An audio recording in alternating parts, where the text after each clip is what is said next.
Welcome to Bala cars. இப்போ நீங்கள் பார்க்க போகிற கார் பார்த்தீங்கன்னா மாருதி சுசுக்கியில் ஜெலேரியோ அப்படிங்கிற காரை பற்றி தான் பார்க்க போகிறோம். வாங்கி வீடியோக்குள்ளே போகலாம். அந்த கார் பார்த்தீங்கன்னா மாருதி சுசுக்கியில் ஜெலேரியோ மாடல் பார்த்தீங்கன்னா 2016 மாடல். வேரியன்ட் பார்த்தீங்கன்னா VXI வேரியன்ட் தான். ஓனர் பார்த்தீங்கன்னா 2 ஓனர் வரும்ன்ருக்காங்க. இது ஒரு பெட்ரோல் வண்டி தான் அண்ட் LPG கேஸும் இருக்குது. கிலோமீட்டர் பார்த்தீங்கன்னா 1,31,1000 கிலோமீட்டர் ரன்னிங் ஆகிருக்கு. கம்பெனி சர்வீஸ் ரெக்கார்டோட வண்டி வரும்ன்ருக்காங்க. இதுக்கு இன்சூரன்ஸ்னு பார்த்தீங்கன்னா இல்லை. இந்த காரோட ப்ரைஸ் என்ன சொன்னாங்கன்னா 4,40,000 சொல்கிறாங்க. ரேட்டு குறைக்கணும்னு சொல்லியிருக்காங்க. குறைச்சி பேசி இந்த காரை பைப்பிங் தான் சொல்லியிருக்காங்க. ஏசி வந்துடும், பவர் ஷேரிங், பருண்டோ, டச் ஸ்க்ரீன் வந்துடும், ரிமோட் லாக் வந்துடும். சீட் கவர்லாம் பார்த்தீங்கன்னா நீக்கு தான் போட்டிருக்கு. டயர் பண்ண பார்த்தீங்கன்னா 4 டயரும் ஒரு 60% நல்லாயிருக்கும்னு இருக்காங்க. கார் பார்க்க வேண்டிய இடங்கள்னு பார்த்தீங்கன்னா தர்சன் கார்ஸ் ஈரோடு அப்படிங்கிற இடத்துல தான் இந்த கார் பார்க்க முடியும்.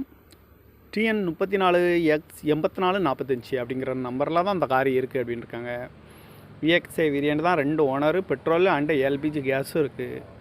காரோட ப்ரைஸ் என்ன சொல்கிறாங்கன்னா 4,40,000 சொல்கிறாங்க. ரேட் குறைக்கணும்னு சொல்லியிருக்காங்க. குறைச்சி பேசி இந்த காரை பைப்பிங் தான் சொல்லியிருக்காங்க. இந்த மாதிரி கார் வீடியோக்கெல்லாம் பாலா கார்ஸ் சேனலில் சப்ஸ்கிரைப் பண்ணி வச்சுக்கோங்க. தேங்க்யூ ஃபார் வாட்சிங்.